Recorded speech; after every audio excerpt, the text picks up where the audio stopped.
Весна 2024 года в Подмосковье началась с тяжелого шока, который стал частью трагической истории, до сих пор отзывающейся в сердцах тысяч людей. Крупнейшее происшествие последних лет – атака в Крокус-Сити-Холле – уже само по себе стало меткой на судьбе страны. Но оказалось, что за рамками основного события скрывались еще более ужасающие детали, которые стали известны позже. 22 марта вечер был обычным для семьи Толпыкиных. Илья, 8-летний мальчик, возвращался домой после прогулки с мамой, папой и сестрой. Время было около 8 вечера, когда они подошли к пешеходному переходу. Зеленый свет позволял спокойно пересечь дорогу. Ровная зебра в их родном районе никогда прежде не внушала страха. Машины останавливались одна за другой, и семья сделала несколько шагов вперед. В этот момент с лязгом и свистом появилась иномарка. Слишком быстро для города, слишком резко для этого времени суток. Удар был страшный. Тело мальчика отбросило на несколько метров, как будто весенний воздух вдруг стал тверже асфальта. Родители закричали, свидетели бросились к телефону, вызывая скорую помощь. В больнице диагнозы звучали как приговор. Закрытые переломы бедра и ключицы, сотрясение мозга, черепно-мозговая травма, ушибы легких. Врачи боролись за здоровье ребенка часами, пока родители сидели в коридоре, сжимая руки друг друга так крепко, будто это могло защитить Илью от всей боли разом. Тогда никто еще не знал, что этот наезд не случайность.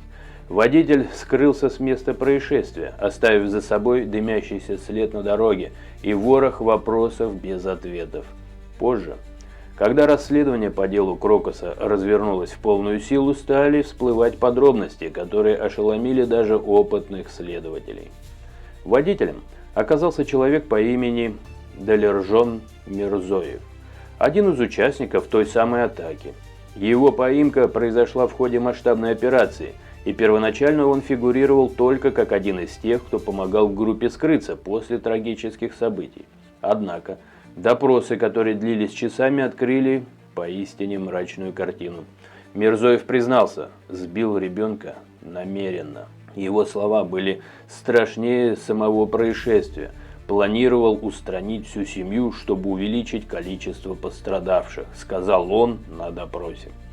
Это признание шокировало даже тех, кто привык иметь дело с самыми темными сторонами человеческой натуры.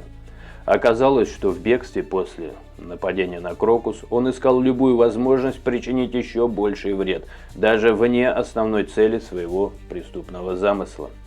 На фоне этих признаний особенно возмущало то, что уголовное дело по факту самого ДТП так и не было возбуждено, несмотря на всю громкость происшествия и многочисленные доказательства. Об этом рассказал адвокат семьи Толпыкиных. По его словам, ему до сих пор не представили доступ к материалам дела, что затрудняет понимание полной картины и препятствует справедливому разбирательству. Тем временем, следствие по делу атаки продолжалось в беспрецедентном масштабе. Были опрошены более 1700 человек, из которых около 800 непосредственные свидетели тех событий. Масштаб арестов также впечатлял. Задержаны 20 человек, 4 из которых считаются исполнителями, а еще 16 их сообщниками и пособниками.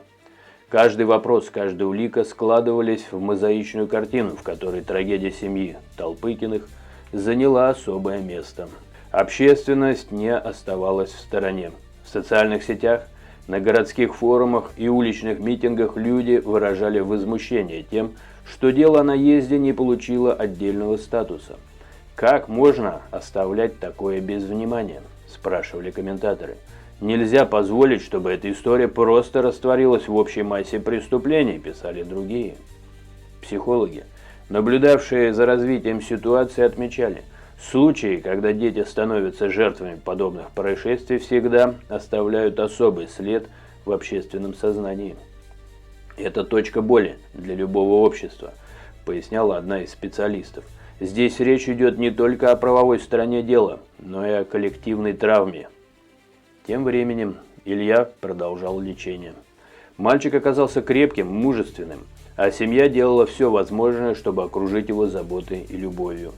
Поддержка шла не только от близких, но и от незнакомцев.